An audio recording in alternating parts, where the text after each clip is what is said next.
मुक्ति को प्राप्त श्रमण भगवान महावीर स्वामी उनकी परम पावन कल्याणी भागवती वाणी वाचक प्रमुख श्री इंदर भूति गौतम आदि गणधर भगवंत युग प्रधानाचार्य परम पूज्य श्री सुधर्मा स्वामी जी महाराज उनकी परम पावन पाठ परंपरा वर्तमान आचार्य ध्यान योगी परम पूज्य श्री शिव मुनि जी महाराज एवं गुरुजन सबके पावन चरण सरोजों में मेरा अनंत अनंत बार वंदना नमस्कार।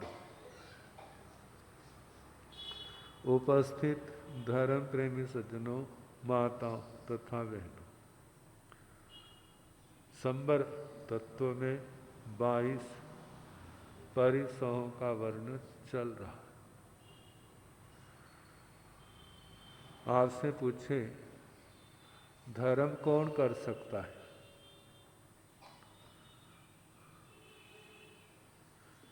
चलना तो शुरू बहुत कर देते हैं। जब सुनते हैं ना धर्म करेंगे तो क्या होगा, इस लोक में रिद्धि मिलेगी और परलोक में बढ़िया गति होगी। कहाँ जाओगे? स्वर्गों में। फिर स्वर्गों का जब वैभव सुनते हैं कहते कमाल की बात है, फिर तो हमें धर्म जरूर करना चाहिए। अब धर्म करने लग जाते हैं, लेकिन जब पूर्वकृत पाप कर्मों के कारण जीवन में नाना प्रकार की विपरीत परिस्थितियां आती, फिर वो सोचते हैं, पहले तो सहते हैं, जब अति हो जाती है सोचते हैं अरे हमने तो कुछ सुना था, जहां तो कुछ और हो रहा है।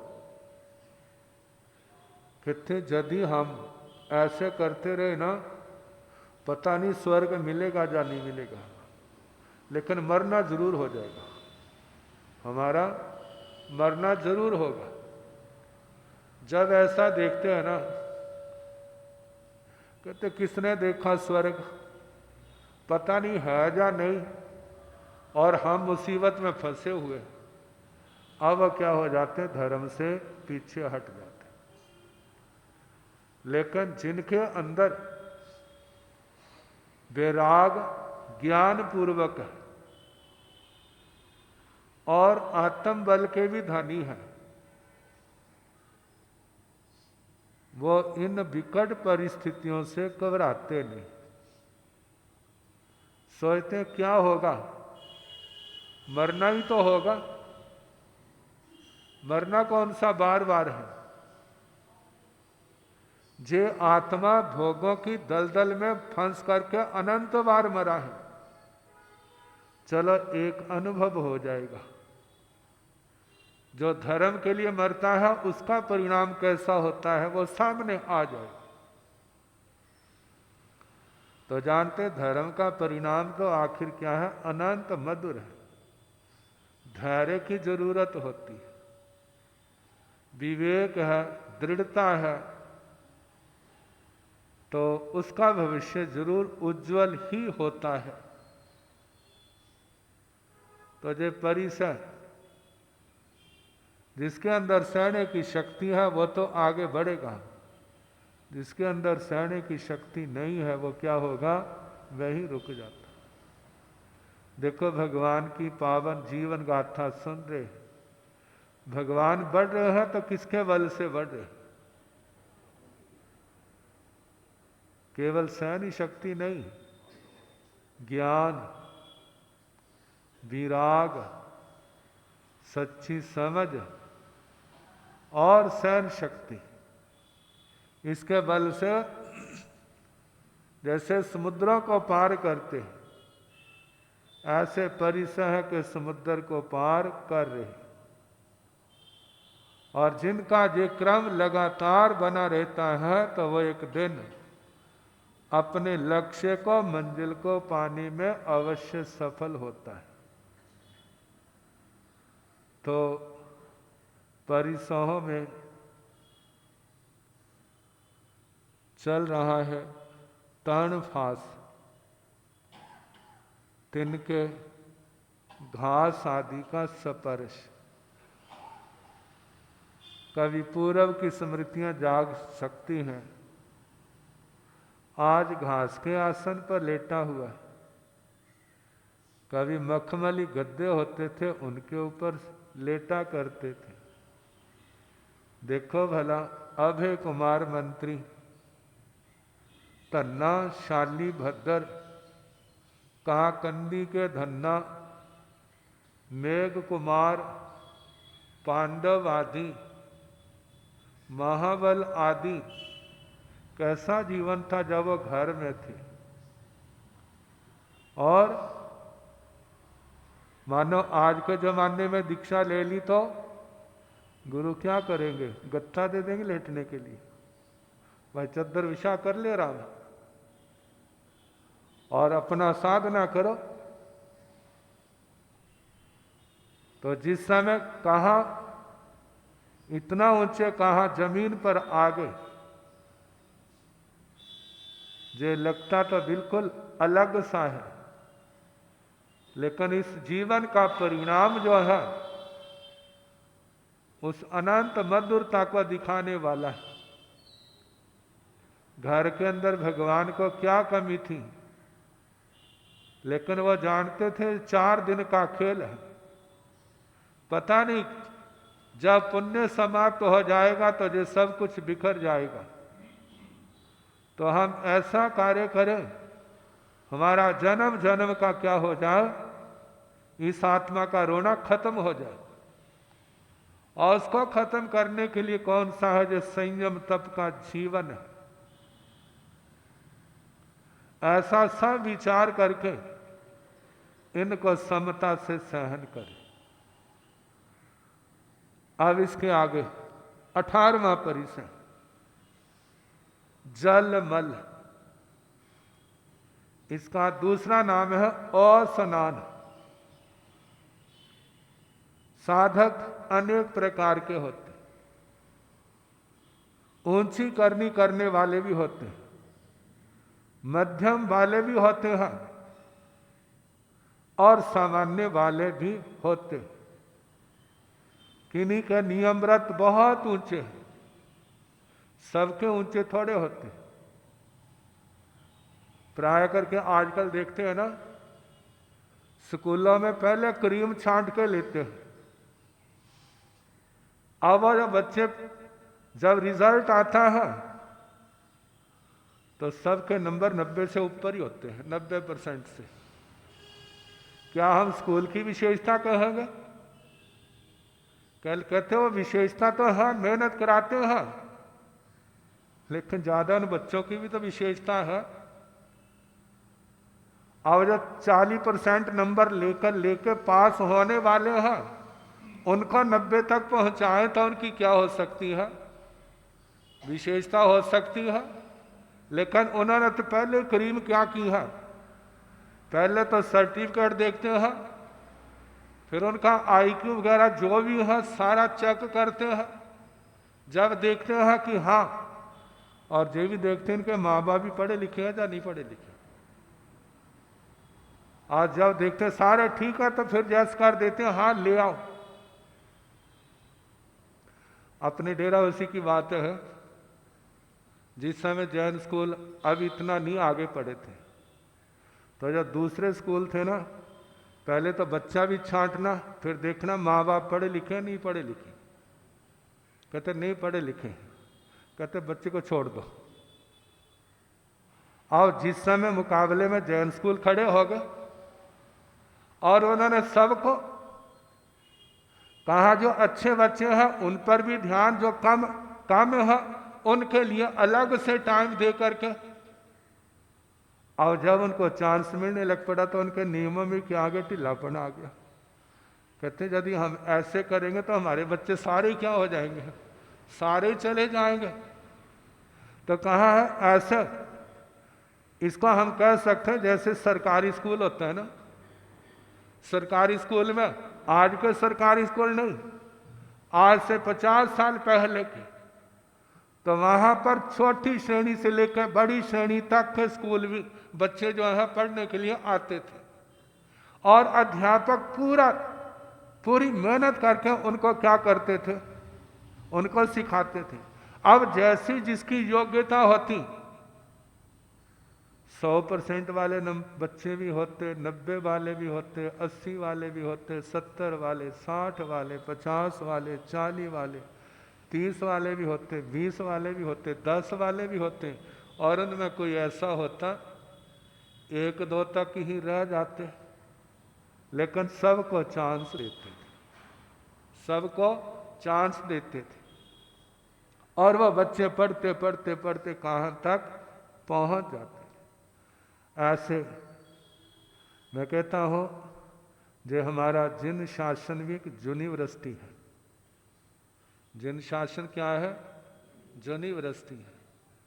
इसके लिए ये नहीं है कि ऐसा होगा तो उसी को इसके अंदर क्या करना है, प्रवेश देना। जो अभिलाषी है, जो आगे बढ़ना चाहता है, उसको वैसे ही जैसी जिसकी योग्यता है वहां पर बिठा दिया जाता है। फिर उसके बाद कहा जाता है अब साधना करो, जे तपस्या करो, जिसके अंदर जो योग्यता है उसको वही कार्य दिया जाता है। जिसके अंदर सेवा का गुण है उसको सेवा में लगा देंगे, जिसके अंदर पढ़ने का गुण है उसको पढ़ाई के अंदर लगा देंगे, जिसके अंदर तपस्या का गुण है उसको क्या करेंगे, तपस्या के अंदर लगा देंगे। जिसके अंदर और कोई नहीं, भाई खाली नहीं बैठना, क्या नहीं करना, खाली नहीं बैठना। कि फिर कहते मैं क्या करो, तो माला करता रहे, क्या कर, माला करो, खाली नहीं बैठना। पंच परमेष्ठी भगवंतों का नमस्कार करेंगे तो कम से कम तुम्हारा नीच गोत्र तो क्षय होगा। जब नीच गोत्र क्षय होगा तो जो दरिद्रता के द्वार हैं वो क्या होंगे, वो उखड़ जाएंगे, और सौभाग्यशाली सौभाग्य के द्वार आपके लिए क्या हो जाएंगे, खुल जाएंगे। अब जब ऐसे धीरे धीरे चलते हैं तो कहां से कहां पर वो पहुंच जाते। तो जल मल परिसर, जल किसको कहते हैं, जिसने स्नान का त्याग कर दिया। तो शरीर से पसीना तो निकलता ही है, पसीना सूखता भी है। पसीने के माध्यम से जो शरीर की मैल आती है वो कहाँ जम जाती है, शरीर के ऊपर जम जाती है। अब उसका दूर करने के साधन, एक साधन स्नान है, एक साधन कपड़ा गीला किया और सारे शरीर के ऊपर पोंछ दिया, उससे वह मैल क्या हो जाएगी, उतर जाएगी।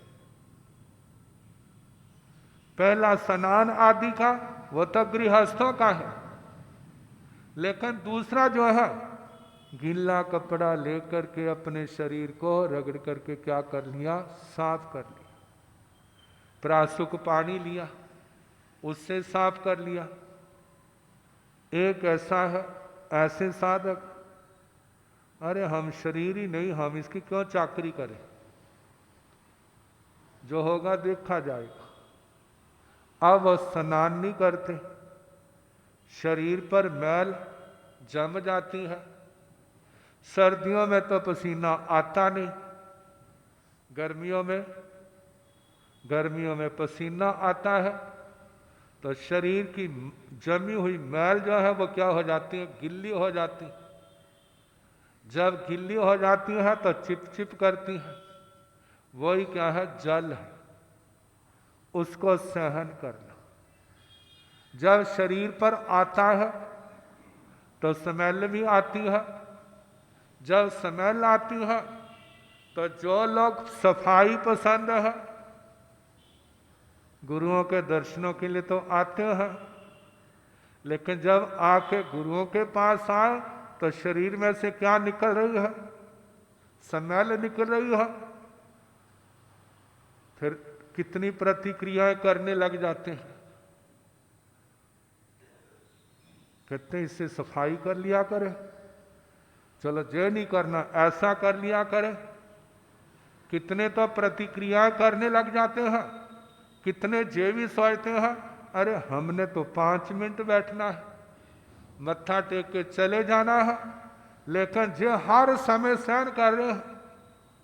कितना जोर लगता है?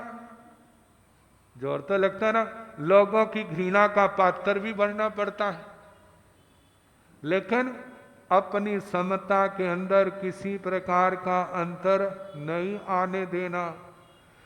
जे विचार करके जो शरीर क्या है, कितना वर्जी इसको साफ करो, आखिर ये गंदगी का पिटारा है। आज आपने बढ़िया से बढ़िया साबुन लगा करके साफ किया है, यदि 5-10 दिन ना लगाओ तो शरीर की क्या दशा होगी, फिर वैसी की वैसी हो जाए।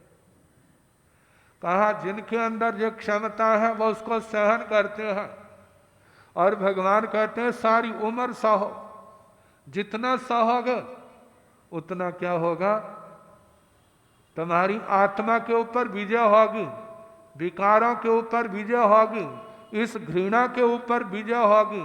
कहा ये तो कुछ समय का है, नरकों में अनंत दुर्गंध है, जे जीव अनंत बार वहां गया है, बस सब कुछ सहना पड़ा।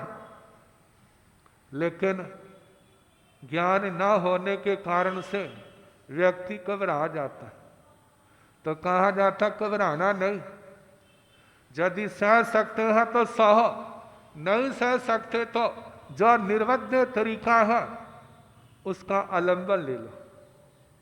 प्राशुक पानी लिया, कपड़ा गिल्ला किया, उससे शरीर को क्या कर लो, साफ कर। तो इस जल मल परिसह को समता से सहना, ये भी क्या है, निर्जरा का कारण है। 18 परिसह हो, अब 19वां है, जिसको कहते हैं डेंजरस, बड़ा भयानक, सत्कार और पुरस्कार। सत्कार, पुरस्कार, सम्मान। कहते हैं रोटी पचानी आसान है, लेकिन सम्मान को पचाना ये आसान नहीं है। आप देखो भला, यदि आपको देश का प्रधानमंत्री विशेष पत्र देख करके आपको इनवाइट करता है तो आपकी क्या दशा होगी भला? सोचेंगे कि मैं कुछ हूं, और गली मोहल्ले वाले क्या लगेंगे भला? अब वो कहे तू प्रधानमंत्री के साथ जा रहा है ना, अकेला अच्छा नहीं लगता, हम भी तेरे साथ चलते हैं। कहते ना ना, किसी को बताएगा भी नहीं, और कैसा फील करेगा, मैं कितना बड़ा व्यक्ति बन गया हूं, कितना स्वाभिमान जागृत होगा। कहा जाता है जब व्यक्ति की पुण्यवानी बढ़ती है, जैसे जमीन में अनाज बीजते हैं तो उसके साथ घास अपने आप पैदा हो जाता है।